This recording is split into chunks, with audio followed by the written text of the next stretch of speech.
दुर्गावती और राम भवन दोनों पति पत्नी थे। ये अपने घर पर रहते थे, लेकिन जो दुर्गावती थी, वो छोटे-छोटे बच्चों को गिफ्ट के लालच में अपने घर पर बुलाती थी।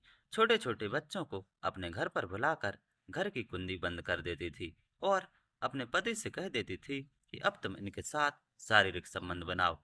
जब उसका पति उनके साथ शारीरिक संबंध बनाने लगता था, तो जो दुर्गावती थी, वो पूरी घटना को कैमरे में कैद कर लेती थी, क्योंकि जो राम भवन था, उसने अपनी पत्नी से कह रखा था कि तुम सारी वीडियो को रिकॉर्ड कर लेना, मैं इस वीडियो को विदेशों में बेचकर करोड़ों रुपए कमाऊंगा। तो जो दुर्गावती थी, वो इस लालच में आ गई कि हम लोग करोड़पति बन जाएंगे, और उन्होंने एक इतनी बड़ी घटना को अंजाम दिया, जिसे सुनकर आपके पैरों तले से जमीन निकल जाएगी। नमस्ते दोस्तों, स्वागत है आपका अपने यूट्यूब चैनल में। तो कैसे हैं आप सभी लोग? आशा करता हूँ आप सभी लोग बिल्कुल ठीक होंगे और स्वस्थ होंगे। ये जो मैं आप लोगों के लिए घटना सुना रहा हूँ, ये घटना है बांदा और चित्रकूट के आसपास के इलाके की। तो आप लोग बिल्कुल एंड तक बने रहिए। एक राम भवन नाम का दरिंदा बांदा और चित्रकूट के आसपास के इलाके में एप्स्टीन फाइल से खतरनाक रैकेट चला रहा था। वो अपनी पत्नी के साथ छोटे-छोटे बच्चों को अपनी हवस का शिकार बनाता था और सारी घटना को कैमरे में कैद करता था। और वो ऐसा इसलिए कर पाता था क्योंकि राम भवन की पत्नी राम भवन का पूरा साथ दे रही थी।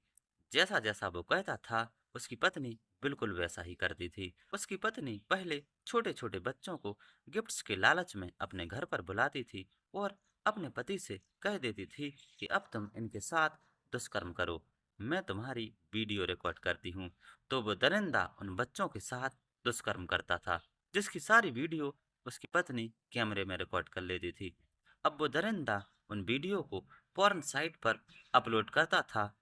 वो दरिंदा उन वीडियो को अमेरिका, चाइना, कनाडा सहित 47 देशों में बेचता था और उससे मोटी रकम कमाता था। जब उसके पास पैसे आ जाते थे, तो वो महंगी-महंगी गिफ्ट खरीदता था, क्योंकि उसे और बच्चों को शिकार बनाना होता था। वो दरिंदा महंगे-महंगे गिफ्ट लाकर अपनी पत्नी के हवाले कर देता था, जिससे उसकी पत्नी और बच्चों को अपने झांसे में लेकर अपने घर पर बुलाती थी और अपने पति से फिर वही गंदी हरकत करवाती थी और फिर से कैमरे में कैद कर लेती थी। कहीं से इंटरपोल को इस बात का पता चल गया कि हमारे देश में भी एप्स्टीन फाइल की तरह रैकेट चल रहा है, तो इंटरपोल ने सारी घटना सीबीआई को बताई।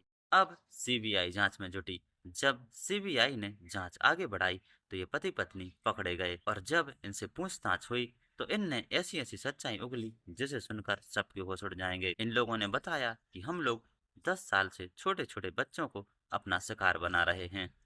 उस दरिंदे ने खुद कबूल किया कि उसने 50 से अधिक बच्चों का दुष्कर्म किया है और सबकी वीडियो रिकॉर्ड करके पोर्न साइट पर करोड़ों रुपए में बेच दी हैं।